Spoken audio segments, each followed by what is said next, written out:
বাবা। সে বলে তাই, তাহলে তোমাদের ইমামকে ডাকো। সাইয়েদনা ইমাম আবু হানিফা টাইম দিলেন, এই জুমার দিন, আজকে জুমার দিন না, এই জুমার নামাজের পরে ঠিক ভর দুপুরে 2টায় সবাই আমরা একত্রিত হব। নাস্তিকও আসবে, সাইয়েদনা ইমাম আবু হানিফাও আসবে। জুমার সালাতের পরে লোকের বন্যা বয়ে গেল, বাঁধ ভাঙা জোয়ার, অনেক মানুষ। নাস্তিক এসেছে, লক্ষ লক্ষ লোক এসেছে, আসে নাই ইমাম আবু হানিফা। আসে না আধা ঘন্টা, 1 ঘন্টা, 2 ঘন্টা পরে আসছে। নাস্তিক বলে, এই তোমাদের ইমাম যার কোনো সময়ের জ্ঞানই নাই, এর সাথে কিসের তর্ক? সাইয়েদনা ইমাম আবু হানিফা বলে, ইনদি উযর, আমার ওজর আছে। কি ওজর? সাইয়েদনা ইমাম আবু হানিফা বলেন, আমি ঘর থেকে বের হয়ে আসার পথে একটা নদী পার হয়ে আসতে হয়।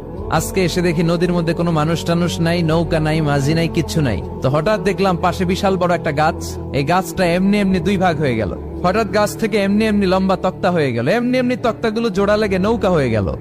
আর নৌকা আমার সামনে আসলো, মাঝি ছাড়া, লগি বৈঠা ছাড়া। আমি নৌকায় যেয়ে বসলাম, নৌকাটা আমার নিয়ে টান দিয়ে সাঁ করে ওপারে নিয়ে গেল। তো এই